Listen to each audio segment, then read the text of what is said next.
राधेचं किती प्रेम होतं माहिती? एवढं प्रेम तेवढं कुणाचंच नव्हतं. मधुमंगल, पेंद्या, सुदाम्या, बोबड्या हे गोपाळ होते. त्यांचं एवढं प्रेम या जगात कुणाचंच नव्हतं. महाराज देवर गोपाळांनी जेवढं प्रेम केलं. असं म्हणतात की राधा ज्या वेळेला बारसाण्याला राहायची ना, राधा बारसाण्याला, सकाळी झोपेतून उठली नाही, डोळे पट्टी बांधायची डोळ्यावर आणि एका मैत्रिणींना हाताला धरायचं आणि हाताला धरून राधेला गोकुळात आणायचं. नंदाच्या वाड्यावर जायची, कृष्ण समोर उभारायचा, मग पट्टी सोडायची आणि सकाळी पहिलं दर्शन, पहिलं डोळ्यानं देवाला बघायचं, मग जग बघायचं. प्रेम असं.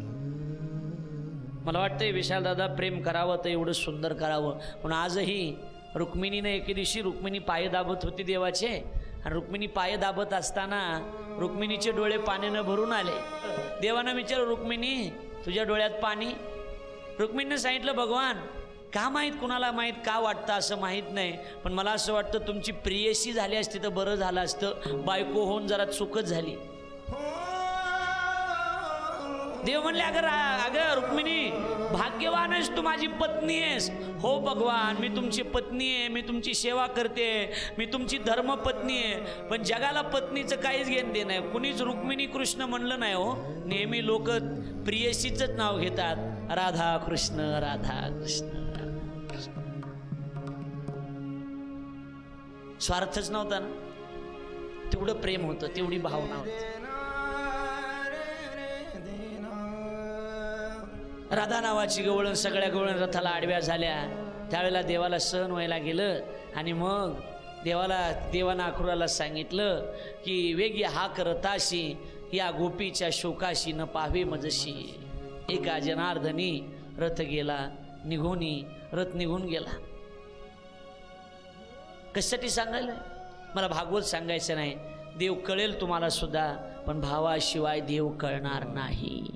भावेविन देव न कळे निसंदेह, गुरुविन अनुभव कैसा कळे.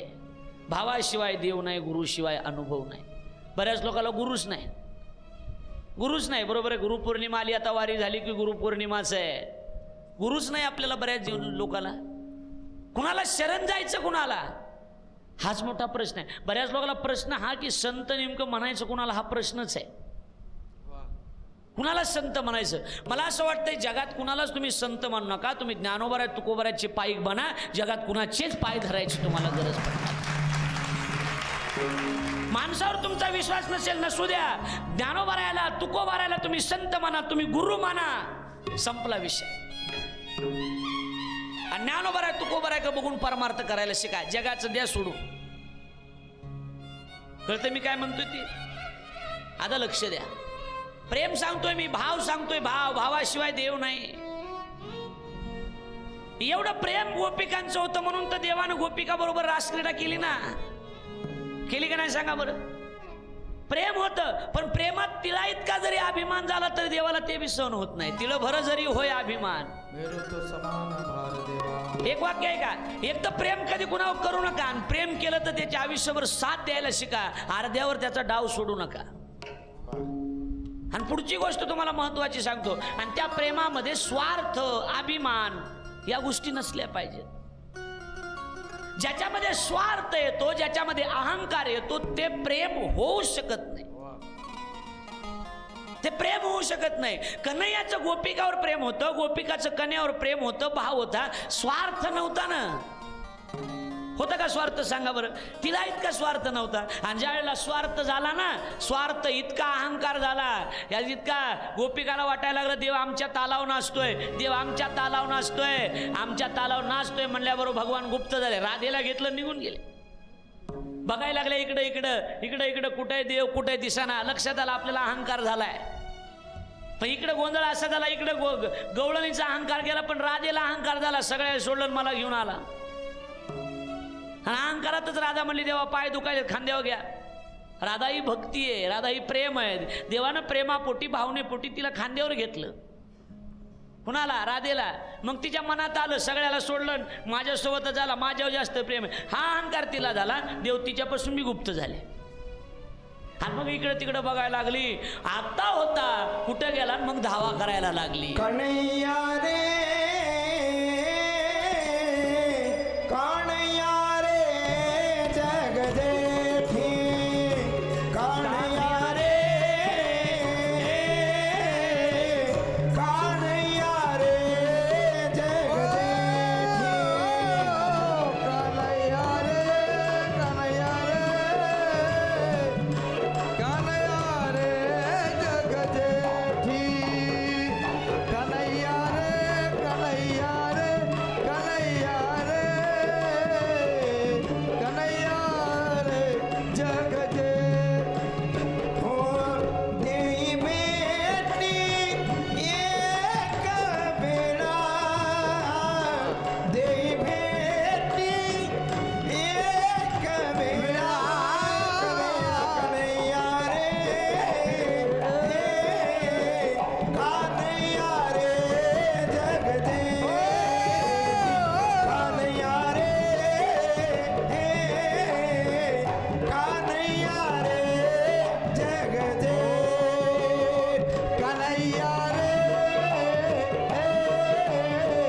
कन्हैया रे जग जेठी कन्हैया रे कन्हैया रे जग जेठी जग जेठी कन्हैया रे जग जेठी.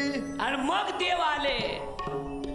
खरं सांगू, अहो प्रेम आम्हाला मिळावं म्हणून सगळेच लोक प्रेम करतात हो, पण ते प्रेम मला मिळणार नाही हे माहीत असून सुद्धा जे केलं जातं ना त्याला प्रेम म्हणतात. आणि ते राधेनं केलं होतं. अपेक्षापोटी तर सगळेच करतात, पण राधेला 100% माहीत होतं काय, देव मला मिळणार नाही, मी फक्त त्याची भक्ती करत राहणार. तरी देवानं केली. हे प्रेम आहे, हे प्रेम आहे. लक्षात येते माझं बोलणं. आणि जेव्हा अहंकार गेला तेव्हा मग देव आले. ही भावना आहे. भावे विन देव न कळे निसंदेह. भावनेशिवाय देव कळू शकत नाही.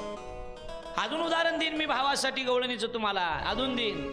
किती भाव असला पाहिजे हे त्या गवळणीकडून शिकावं. भावाशिवाय देव कळू शकत नाही हा हरिपाठाचा सिद्धांत आहे.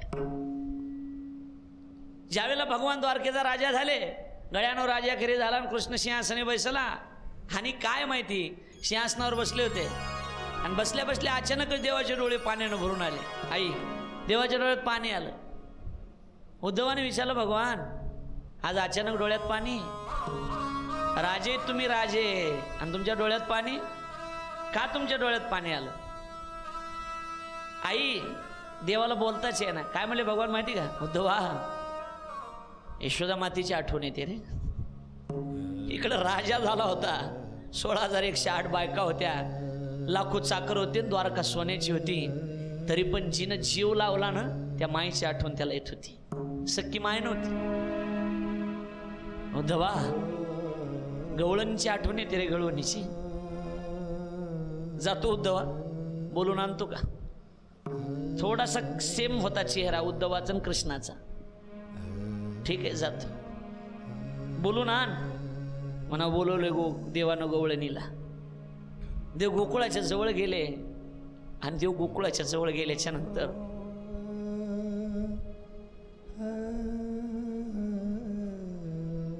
विचारलं, का हो देवाच्या विरहानं रडत बसलेल्या गोपिका कुठे तो?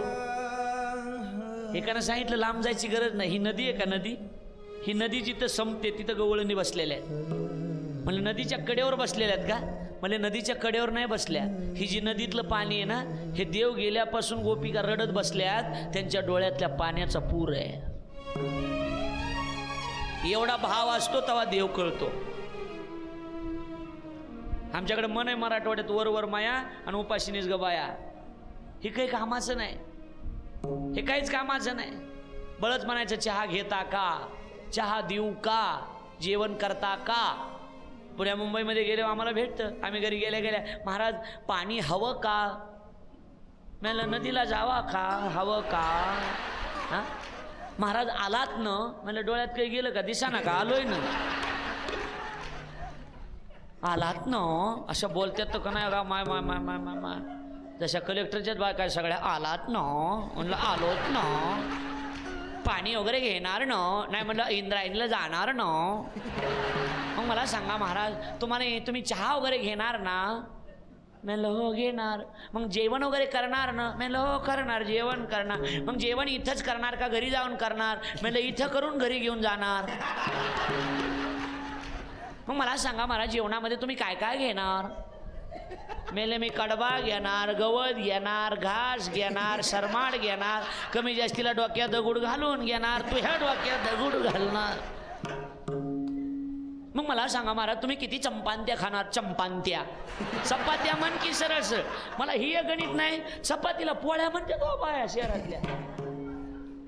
पोळ्या पोळ्या देऊ का? पोळी आमच्याकडे पोळी म्हणलं की त्याच्यात पुरण असते आणि त्याला गुळवणी लागते, गुळाचं केलेलं, आणि त्याच्यात तूप लागतंय, दूध पाहिजे. मग ती तुकडा मोडायचा आणि त्याच्यात बुडवायचा, असं असते. एवढं एवढं चपात्या करतात. पोळी देऊ का? पोळी देऊ का? काही गणितच कळत नाही तुमचं. मला शिकलेल्या लोकांचं काही गणितच कळत नाही. कसं चलतंय डोकं, कसं नाही तुमच्याच जीवाला माहिती. कसं चलवतात तुमची तुम्हालाच माहिती. ते कसं जमतंय, तुम्हाला बी जमतंय ते. हो का? किती चपात्या खाणार? आता किती खाणार म्हणजे? आता विचारते, मला विचारलं होतं तुम्ही किती चपात्या खाणार? मला आता भाजी जर बरे असले तर दाई सांगतंय माणूस, त्याच्यात काय एवढं बरोबर आहे का नाही? बेत कसा ह्याच्यावर माणूस हात उचलून हाणतंय ना, होय बरोबर आहे का नाही? आता आधीच सांगायचं का मी 5 चपात्या खाणार आणि मिरचीचा ठेसा दिल्या, 4 शिल्लक राहिल्या. मी म्हणलं तुम्ही आधी सगळा स्वयंपाक अंदाज बघतो, मी एकदा वातावरणाचा अंदाज घेऊन सांगतो किती लागत्यात किती नाही सगळं, होय बरोबर आहे का नाही? खीर वगैरे हे जर असलं तर माणूस चपात्याकडे जरा दुर्लक्ष करतं. लक्ष द्या. हे जे डोळ्यातलं पाणी, भावे विन देव, भावाशिवाय देव कळत नाही. लक्ष द्या.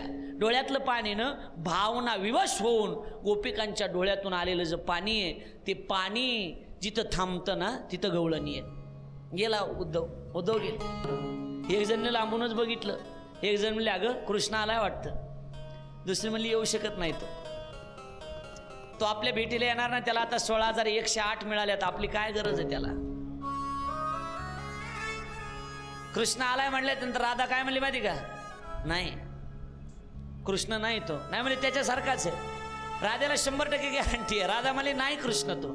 बाकीच्या म्हणल्या कसं काय कृष्ण नाही तुला कळालं ग?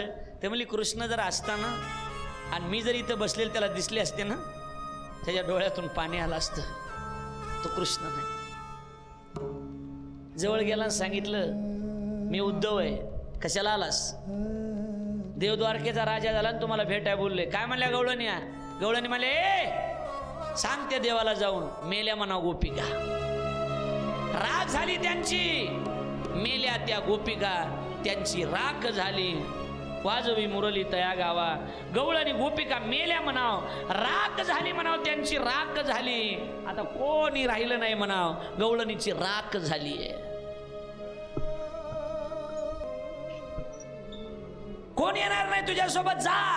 आणि त्याला लय वाटत असेल ना, कन्हैयाला जर वाटत असेल, कृष्णाला जर वाटत असेल गवळणीला भेटावं, राधेला भेटावं, त्याला म्हणाव वाजवी मुरली तया जागा. ज्या जागेवर गवळणी बसलात ना, तुझं जर खरंच गवळणीवर प्रेम असेल तर त्या गवळणी जवळ जाऊन तू बासरी वाजव. बासरी वाजल्याच्या नंतर मग समजू की हा नक्की कन्हैया आहे.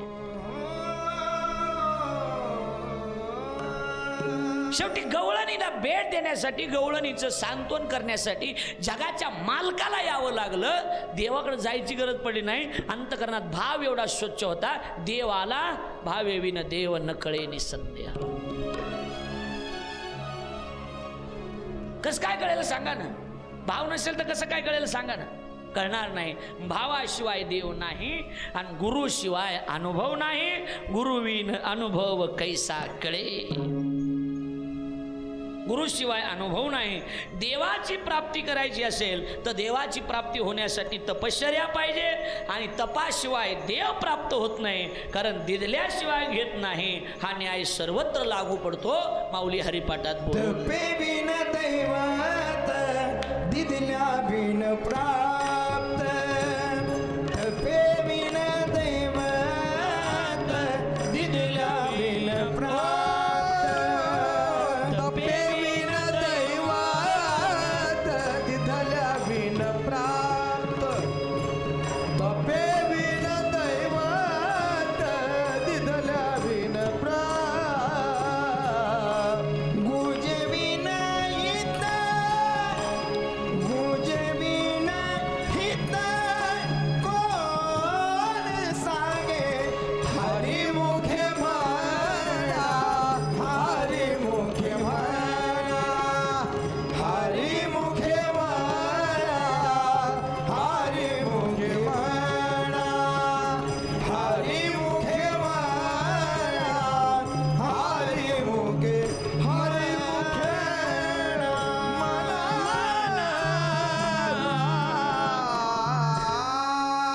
तपेविन दैवत.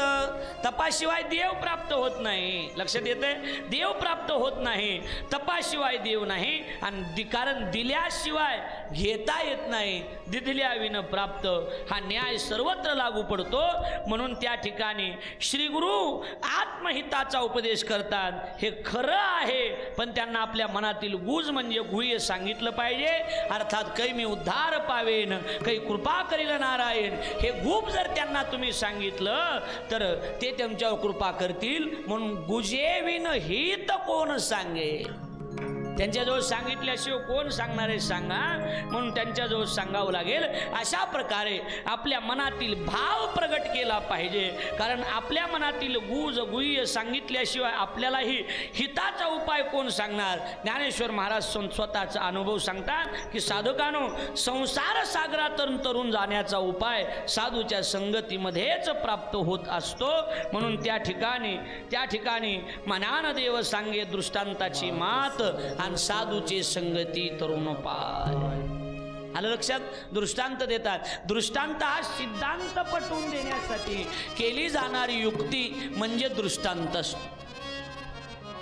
याचा अर्थ एक आहे, विषय एक आहे की भावाशिवाय देव नाही. म्हणून शरीराला सुद्धा भाव त्या शरीरामध्ये असला पाहिजे. कारण तैसे होय शरीर तैते मनती खेचर.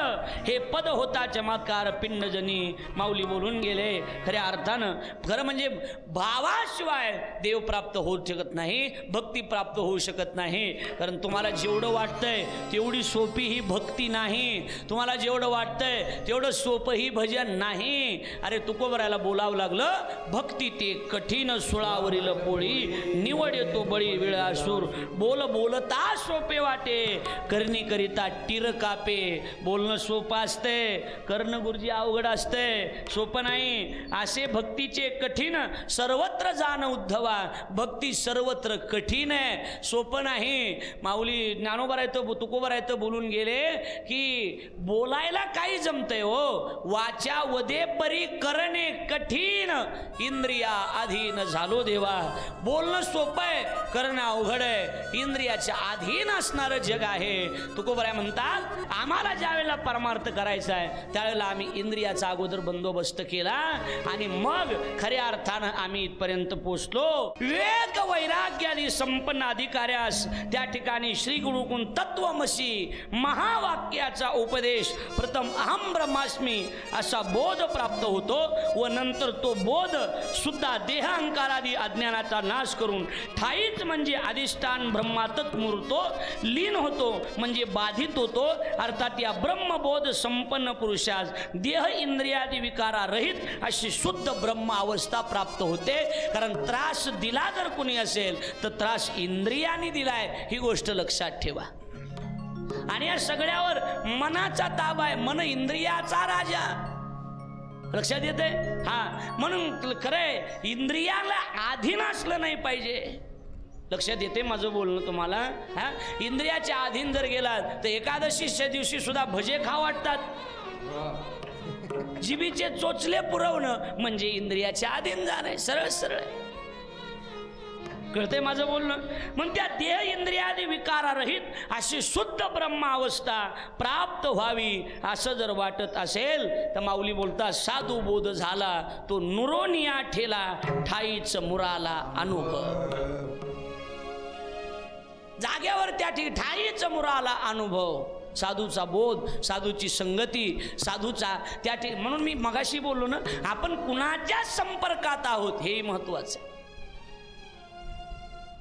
मला असं वाटतं मोबाईल हातामध्ये घेतला तर मोबाईलच्या त्या नंबरमध्ये गेला सेटिंगमध्ये तर त्याच्यामध्ये एक ब्लॅक लिस्ट असते. कोणती लिस्ट? ब्लॉक लिस्ट म्हणतात ना तिला. काही नंबर ते काय करायचे असतात? ब्लॉक करायचे असतात. अंतकरणामध्ये सुद्धा एक ब्लॉक लिस्ट तयार करायची आणि काही माणसं त्याच्यात कायम टाकून द्यायचे, पुन्हा उघडायचीच नाहीत. म्हणजे त्यांचा टेन्शन येणार नाही तुम्हाला. आणि तुम्हाला टेन्शन कशाचे माहिती का? नको त्या गोष्टीचं जास्त टेन्शन आहे तुम्हाला, नाही त्या गोष्टीचा जास्त ताण आहे. आम्ही हमेशा दृष्टांत सांगतो. एक माणूस जगायला म्हणा कसा म्हणा मुंबई पुण्याला गेला, एकटाच गेला, पण तिकडे गेल्याच्या नंतर चतुर्भुज नर होऊनी ठेले. चतुर्भुज नर लग्न झालं, लेकरं बाळ, आणि मग संध्याकाळी पलंगावर झोपल्या झोपल्या पत्नीला यानं विचारलं, का गं एखाद्या वेळेला एवढीशी जागा आहे आणि एखाद्या वेळेला आपल्याला एखादा जर मुलगा झाला तर एवढ्याशा जागेत झोपायचा कुठं? तिने सांगितलं, त्यात काय आवड आहे, थोडंसं पलीकडसारखा इथं जागा होईल, इथं झोपल. तो जरा पुढचा होता, ते मला दुसऱ्यांदाही मुलगा झाल्यावर ती म्हणली अजून थोडं पलीकडसारखा इथं झोपण. ते जरा त्याच्या पुढचा होता, ते मला दुसऱ्यांदा जुळं झालं तर ते म्हणले अजून थोडं पलीकडसारखा. जी पलीकड सरकलं, दानदिशी खाली पडलं, कमराचं माकड हाडच गेलं. माकड हाड कळतं का? माकड हाड म्हणजे हाडाच्या बँकेचा मॅनेजर. ते एकदा ढिलं झालं की सगळं अंग ढिलं होऊन जातं, बरोबर आहे का नाही? मग माणसामध्ये ह्याचा एकदा माकड हाड हाणतो एकदा, बरोबर आहे का नाही? ह्याचं एकदा माकड हाणलं की जरा मोकळं होईन अंग, जरा लक्ष द्यायला लागले. हाड मोडलं. आता तुम्हाला विचारायचा प्रश्न मला, त्याचं हाड मोडलं, माकड हाड मोडलं, कुणी मोडलं? मुलानंच मोडलं, मला मान्य आहे, पण नसलेल्या मुलानं मोडलं का असलेल्या? नसलेल्या. मग ध्यानात ठेवा म्हाताऱ्यांनी, नसलेले मुलं जर असलेल्या पाठीचं हाड मोडतेत.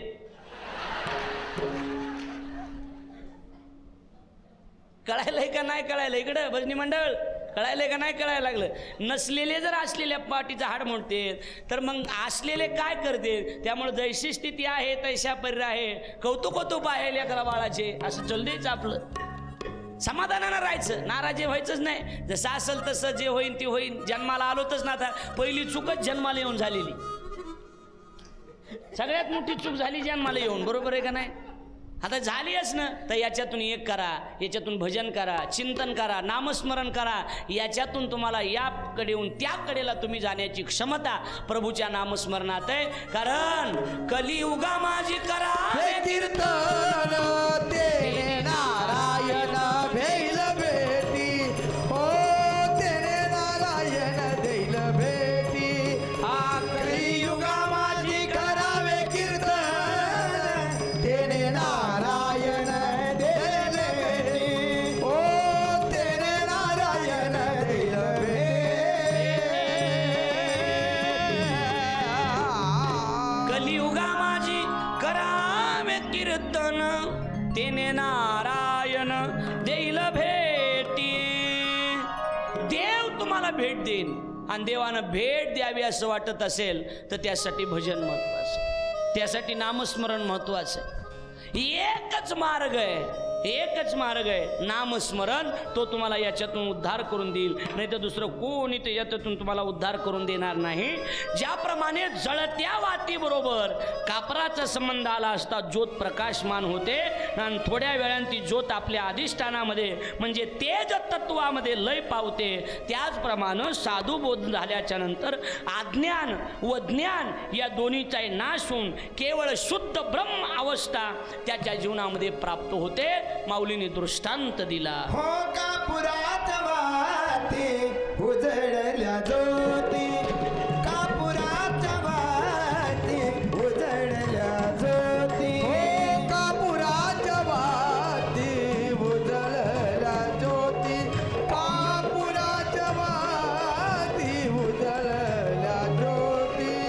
आईचे समाप्ती, आईचे समाप्ती झाली दई, हरी मुखे म्हणा, हरी मुखे म्हणा, हरी मुखे म्हणा, हरी मुखे म्हणा, हरी मुखे म्हणा, हरी मुखे म्हणा, हरी मुखे म्हणा, हरी मुखे हो कापुराच्या वाती उजळल्या ज्योती, ठाईची समाप्ती झाली जैशी.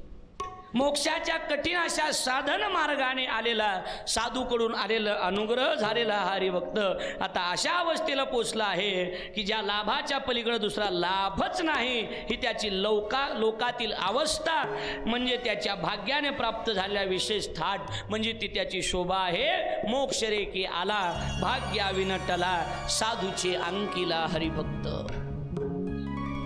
साधूची संगती, साधूचा बोध, साधूचं मार्गदर्शन झालं ना, त्याच्या जीवनाचं कल्याण होऊन जातं. म्हणून ध्यानात ठेवा, नेहमी मी मगाशी सांगितल्याप्रमाणे संपर्कात आपल्या चांगले लोक असले पाहिजे. तो 4 ज्ञानेश्वरीच्या ओव्या सांगाव्या, आणि महाराजाजवळ बसल्यावर चांगलं विचारिता, आमचा उद्धार कधी होईल, ज्ञानेश्वरीत किती ओव्या आहेत, गाथ्यात किती अभंग आहेत, आम्हाला हे शिकवा, आम्हाला असं विचारायचं एखाद्या महाराजाजवळ बसल्यानंतर. आम्ही एखाद्या गावून जाऊन बसलो, आमच्या पोरीला पोरग बघा, मला का तेवढा धंदा आहे का काय, लय तरायता लय लोक. आम्ही जाऊन बसलो, मी म्हणलं का मी त्याच्यासाठी फिरवतो काय, नाही नाही तुम्ही बोंबलं थिंडातात म्हणून म्हणलं. म्हणजे काय बायोडाटा घेऊन फिरायला लागलोय मी का काय, मलाच कळायला गेले. काही विचारणार, सहज काही विचारणार. एक जण माझ्याकडं जे आरे म्हणलं, जे आरे पैशात पुराणात म्हणलं, मला इक नेऊन पुण्यामध्ये मग तुला पैसे पुरते. दलिंद्र रावला त्याच्या म्हणलं, तुला तुला पैसे पुरवून त्याला मी काय करू सांग ना, काय करणार काय सांगा ना, काय करायचं सांगा बरं. पर्याय का त्याला, काही काहीच पर्याय नाही. काय बोलत राहतात विनाकारण, जे नाही ते बोलत राहतात. मला असं वाटतंय की आपण काय बोलतो, काय करतो यापेक्षा आपण कसं वागतो ह्याला फार मोठी किंमत आहे. आणि सगळ्यात महत्वाचं ज्ञानोबाने सांगितलं, तुमच्या मनावर ताबा ठेवा, मनावर ताबा ठेवा. हरिपाठात माऊली बोलून गेले, मनावर ताबा नसेल ना तर तुमचं अकल्याण निश्चित आहे. कशाला सांगा ना, मनावर ताबा नाही, काय नाही, काय नाही, काहीच नाही, आपलं काही घेणं देणंच नाही. मन म्हणीन तिकडे चालायचं, मन म्हणीन तिकडं जाऊ नका. कारण तुका म्हणे बहु नाडेले शहाणे, शहाणे शहाणे नाडलेत ह्या मनानं, शहाणे शहाण्याचं वाटोळं केलं या मनानं. काय काय करतो या मना, परी ना ऐके नारायणा, करू नये त्याची करी विवंचना, नीव पतन आधरिले. माणसाचं पतन जर कोणी केलं असेल त्या मनानं केलेलं आहे. मनाच्या मार्गाने गेले तिथं संपले. पण हरिपाठाचं ज्यांनी ऐकलं, हरिपाठी स्थिरावला तोच धन्य. ज्यानं हरिपाठाचं चिंतन केलं, धन्य जगी तोची एक, हरिरंगी नाचे. या मनानं लय वाटोळ केलंय. मग ह्याला पहिलं ताब्यात ठेवायचं. अर्जुनानं प्रश्न विचारला, भगवान मला सांगा, म्हणले काय, लोक तुमच्या जसे पाया पडते तसे माझ्या पाया पडण्यासाठी काय करावं लागेल. देवानं सांगितलं, अर्जुना त्यासाठी एकच करावं लागेल, तू मन हे मीची करी, माझे भजनी प्रेम धरी, मग सर्वत्र नमस्कारी मज एकाते. मन एकाग्र कर. मन जर एकाग्र झालं तर जगात कुशाचीच गरज पडत नाही. कारण याला दोन बायका आहेत, मनुराजा एक देहपुरी, असे नांदत त्याशी दोघी नारी, पुत्र पौत्र संपन्न भारी, तेने कृपा केली आम्हावरी गा. मनवून आलो या देशा. त्याच्यामुळे मनाच्या मार्गानं जायचं नाही.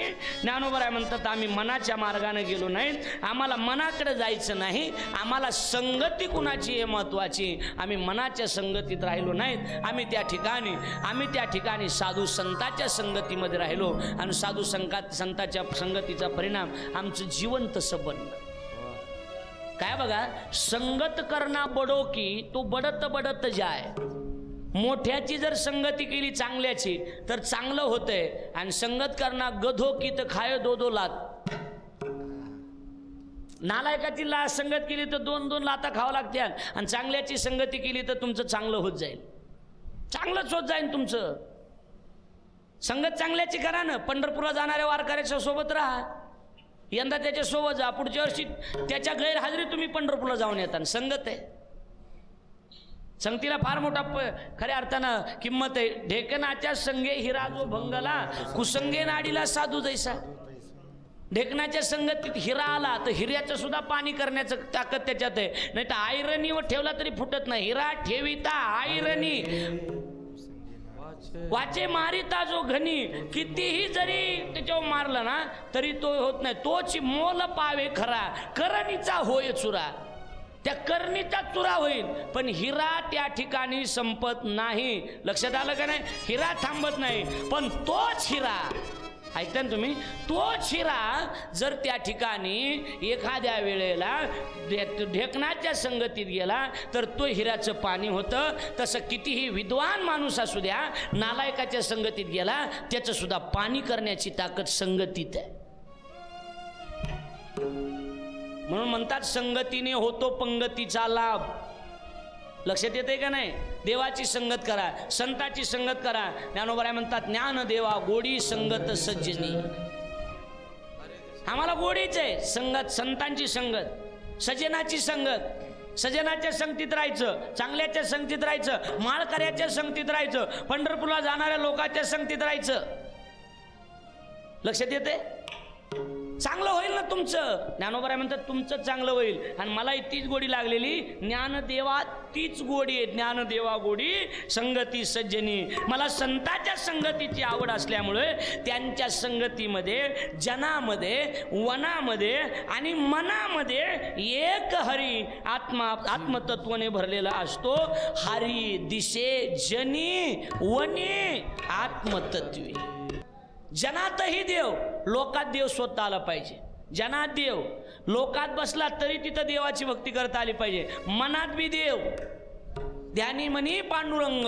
आमच्या मनात देव, ध्यानात देव. आणि आम्हाला वनात जरी नेऊन टाकलं तिथंही आमच्या मनात देवच आहे. सध्या अहो हरी दिशे कुठं? जनी वनी आत्मतत्वी. जनामध्ये, मनामध्ये सगळीकडे तो परमात्मा भरलेला आहे. म्हणून त्या परमात्म्याचं तुम्ही चिंतन करा, असं माऊलीला स्पष्ट लिहायचंय.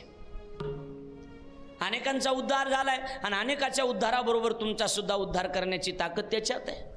तुम्ही सुद्धा तुमचं भलं करून घ्या, तुम्ही तुमचा उद्धार करून घ्या. नाहीतरी अमृताहुनी गोड नाम तुझे देवा ना. अमृतापेक्षा जर गोड असेल तर मग काय कशाची गरज आहे सांगा? हा अहो त्यांच्या पुढं अमृत जयास फिके पुढे, नामामृताच्या पुढं, हरिपाठाच्या पुढं स्वर्गातलं अमृत जरी आणलं ना तरी स्वर्गातलं अमृत सुद्धा त्याच्या पुढं फिक पडते. फिक एवढी नामाची ताकद आहे. एवढा आगडी वेगळी ताकद आहे. जाऊ द्या, माणसाचा उद्धार करीन याच्यात काय नवल आहे? माणसाचा उद्धार होईल याच्यात काहीच नवल नाही महाराज. जडमुड उद्धरिले, जडमुडांचा उद्धार त्या ठिकाणी केला. बरोबर नाही? कपिकुळ उद्धरिले, मुक्त केले राक्षसा. कुळ उद्धरिले, मोक्ष केले राक्षसा. केले राक्षसा, कपिकुळ उद्धरिले, मुक्त केले राक्षसा. नाम चांगले चांगले, नाम चांगले चांगले, माझे कंठी राहो भले, माझे कंठी राहो भले. कपिकुळ उद्धरिले, मुक्त केले राक्षसा. कपिकुळ उद्धरिले, मुक्त केले राक्षसा. कपिकुळ उद्धरिले, मुक्त केले राक्षसा. कपिकुळ उद्धरिले, मुक्त केले राक्षसा. राक्षसा. ही हरिनामाची ताकद आहे, ही हरिपाठाची ताकद आहे. नाम चांगले चांगले, माझे कंठी राहो भले. कपिकुळ उद्धरिले आणि मुक्त केले राक्षसा. राक्षसांचा उद्धार आहे, राक्षसांचा. लक्ष द्यायला लागलं का नाही? राक्षसांचा उद्धार हो झाला का नाही झाला सांगतो. झाला. ज्यावेळेला लंकेतून पलीकडे जायचं, वानराने दगडावर राम नाव टाकायचं, दगड पाण्यात सोडायचा, दगड पाण्यात सोडायचा. बरोबर आहे का नाही? पाण्यावर तरंगायचा. ही बातमी लंकेत लोकांच्या कानावर गेली. लंकेतले लोक रावणाकडे गेले, म्हणले मालक, म्हणले काय आपल्याला रामासोबत युद्ध करायचं? युद्ध करायचं नाही. म्हणले का? रामाच्या नावानं जर दगड पाण्यावर तरंगते तर रामाच्या नावात किती ताकद असेल? रावण म्हणला येडे आहेत तुम्ही, दगड पाण्यावर तारणं एवढी अवघड गोष्ट नाही. आगुरी विद्या येत होती रावणाला. महादेवाचा भक्त होता, ते बी महादेवाचा, चिल्लरचा नव्हता. लक्ष द्यायला का नाही? म्हणले दगड मी पाण्यावर तारू शकतो. लोक म्हणले बघा बेजारी होय. नाही मला चला. कमरा इतक्या पाण्यात रावण गेला, दगड घेतला, असा हातात घेतला. मोठा माणूस होता, अभ्यास होता, असा मंत्र म्हणला, दगड पाण्यात सोडला. आई जसा दगड पाण्यात सोडला ते अपमान झाला. जी डप कुणी दगड पाण्यात बुडाला. जसा दगड पाण्यात सोडला तसा डप कुणी दगड पाण्यात बुडाला नाही, दगड पाण्यावर तरंगला. नामाची किंमत सांगतोय, हरिपाठाची किंमत सांगतो किती येते. दगड पाण्यावर तरंगला, दगड पाण्यावर तरंगला. ही बातमी मंदोदरीच्या कानावर गेली. मंदोदरी म्हणजे रावणाची मिळवणी, रावणाची तरी मिळवणीच म्हणा. अरे बायको बाबा, रावणाची बायको मंदोदरी, मुख्य मंदोदरी ना, मुख्य पतिव्रता मंदोदरी जाण. 80,000 होत्या ना, 80,000. आमच्यातलं एक जण म्हणला, महाराज मी म्हणलो काय एवढ्या बायका कशा सांभाळतात? मला तुला का राशन द्यायचंय का काय? गपकी उग फुकटची गळण शेंडी वळवळ, तुला काय करायचंय? जिथं नाही तिथं डोकं लावायचा नाद लई माणसाली, जिथं नाही तिथं डोकं लावीत बसणार. कंबर का बांधतेत बरं कीर्तनात? मला पळून जाऊ ना म्हणून ग बसू. पण मला सांगा ती पाणी का फिरवायचं ताटाला? म्हणलं मुंगे येऊ नाही म्हणून असते ग पुग. काही प्रश्न विचारणार नसलेले प्रश्न. आता बघा, मंदोदरीच्या कानावर बातमी गेली. मंदोदरीनं सांगितलं, मालक काल काय ऐकलं ते खरं आहे का? हय काल काय? हा म्हणले ठीक आहे, बरोबर आहे का नाही? म्हणले खरं आहे. म्हणले मी स्वरात म्हणलोय, हा काल काय ऐकलंय ते खरंय का मालक?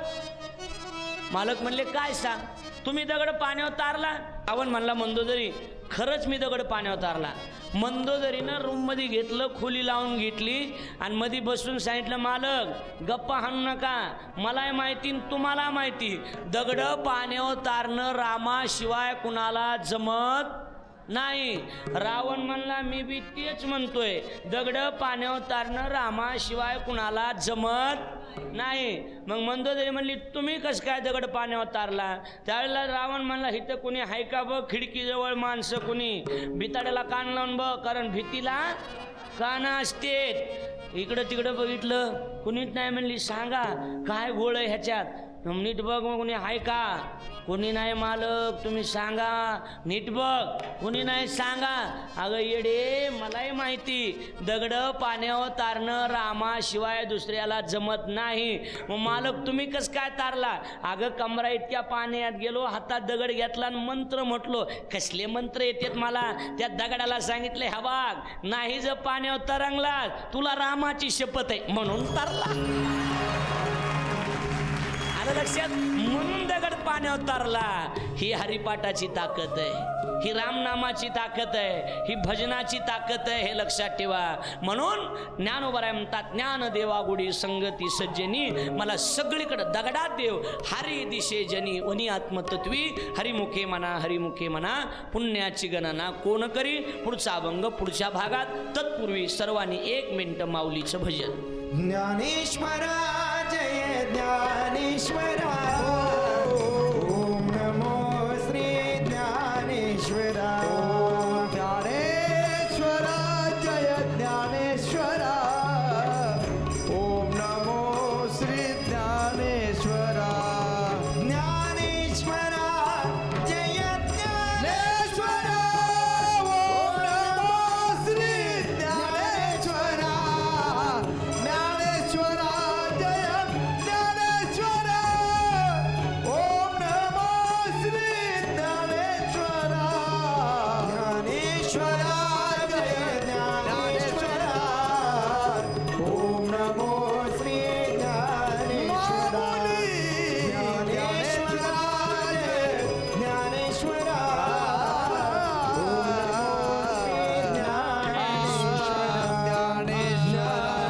जय ज्ञानेश्वरा,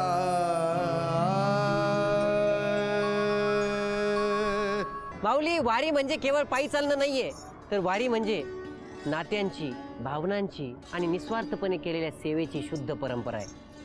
पांडुरंगाचं जेवढं महत्त्व वारीमध्ये आहे, तेवढंच महत्त्व या सेवेकऱ्यांचं सुद्धा आहे, जे वारकऱ्यांच्या प्रत्येक सुखदुःखात सहभागी असतात. माऊली, आपण पांडुरंगाच्या दर्शनासाठी वारीमध्ये जातो. आपण देवाचं नाव घेत घेत पंढरीकडे प्रस्थान करतो. पण माऊली, आपल्याला पुण्य कमवायचं असतं, पांडुरंगाचं दर्शन घ्यायचं असतं. पण काही मंडळी पुण्य कमवायच्या उद्देशाने न येता केवळ निस्वार्थ सेवा करण्याच्या हेतूने या वारीमध्ये येतात. माऊली, अशा व्यक्तींसोबत आपल्याला आज संवाद साधायचा आहे. रामकृष्ण हरी. माऊली, रामकृष्ण हरी. तुम्ही वारीमध्ये येता आणि एवढं पुण्याचं काम करता. हे काम तुम्ही कधीपासून करता? इथली साफसफाई वगैरे करत असता, हे कधीपासून करता? आमची नंदनवन ही संस्था आहे, आनंदवन कुष्ठ वसाहत. या वसाहतीमध्ये आम्ही राहतो आणि हे काम आम्ही गेली 4 वर्ष करत आहोत. आमचं हे एकच उद्दिष्ट आहे की हे काम करत असताना जे आपण तर विठ्ठलापर्यंत नाही जाऊ शकत पंढरपूरपर्यंत, परंतु इथूनच आपल्या हातून सेवा घडती व आपलं शहर स्वच्छ होतं, हाच आमच्या कामाचा उद्देश आहे. बरं तुम्ही किती जण आहात या सगळ्या आता सेवेमध्ये? आम्ही यामध्ये कमीत कमी 30 ते 35 लोकांनी सहभाग घेतलेला आहे, महिलांनी, आणि आमचे पुरुष पण आहेत त्याच्यामध्ये. बरं ही सगळी स्वच्छता करण्याची प्रेरणा तुम्हाला कुठून मिळते? ही प्रेरणा ही तसं म्हणलं ते आमच्या गावातूनच ही प्रेरणा आहे. आमच्या महिला हे शौचालयाचं काम करतात. आम्हाला महानगरपालिकेने हे काम दिलेलं आहे. तसं शून्य कचरा प्रकल्प आमच्या महिला राबवतात आणि महानगरपालिका व आमच्या वस्तीतूनच आम्हाला ही प्रेरणा मिळते की आपण आपलं शहर हे कसं स्वच्छ ठेवायला पाहिजे, आपली वसाहत ही कशी स्वच्छ ठेवायला पाहिजे. माऊली, या सगळ्या मंडळींना, सगळ्या वारकऱ्यांना तुम्ही काय संदेश द्याल? मी एकच संदेश देईन यांना की जरी आपण पंढरपूरपर्यंत नाही जाऊ शकलो तरी आपल्याला आपली ही सेवा करणं, आपली स्वच्छता ठेवणं, जेवढं होईल तेवढं आपलं शहर स्वच्छ ठेवणं आणि वारकऱ्यांनीही चालत असताना व्यवस्थित स्वच्छतेचं भान ठेवून आपल्या आरोग्याची काळजी घेऊन वारी करावी. तुम्हा सगळ्यांना ह्या सेवेसाठी, या निस्सीम सेवेसाठी, निस्वार्थ सेवेसाठी झी टॉकीज कडून आणि या वारकऱ्याकडून मानाचा मुद्रा.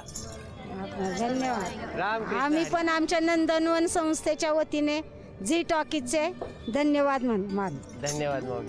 आजच्या भागात इथेच थांबूया. उद्या पुन्हा भेटूया मनात भक्तिभाव आणि ओठावर पांडुरंगाचे नाव घेऊन. तुम्ही पाहत राहा तुमचा लाडका कार्यक्रम संतूर सह प्रस्तुत गजर कीर्तनाचा सोहळा आनंदाचा.